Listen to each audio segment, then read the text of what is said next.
বাড়িতে যায় আমাকে কিছু না খায়, তোমাকে স্বর্গত দিবে না, নরকত দিবে না, জান্নাত তোমার নাই। তোমারও ভোটের যে দাম, আমারও ভোটের সে দাম। তার মানে সবাই ভোট নিয়ে তুই জিতবো, মুসলমানের ঘরে জান্নাত দেবো, আর ওই সনাতন ধর্মের মানুষের ঘরে কোঠে দেবো তুই। ওটার কথা পারে, এটা হচ্ছে মিথ্যা কথা, মিথ্যা আশ্বাস। এগুলোতে ভুলবেন না কখনো। আপনার সবাই ধানের শীষের লোক। বেগম খালেদা জিয়া ভালো নেত্রী, বেগম খালেদা জিয়া আপনার ভদ্র মানুষ, ভদ্র মহিলা। উনি কারোর সঙ্গে খারাপ ব্যবহার করেন না এবং কাউকে গালাগালিও করেন না। সুতরাং আমরাও তার মতো হয়ে চলার চেষ্টা করছি। ছোটোখাটো ভুল ত্রুটি থাকলে আপনারা ক্ষমা করবেন ইনশাল্লাহ।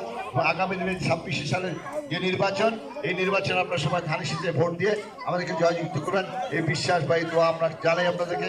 একই বুদ্ধিবেন, ভোট দিবেন ধানের শীষে, আর দিবেন তো এ জায়গায় উঠাবে না, তাই করে যাবেন, তাই তাহলে এই গ্রাম ছাড়ি চলে যাওয়া পারবে, ঢাকা থাকতে পারবেন না।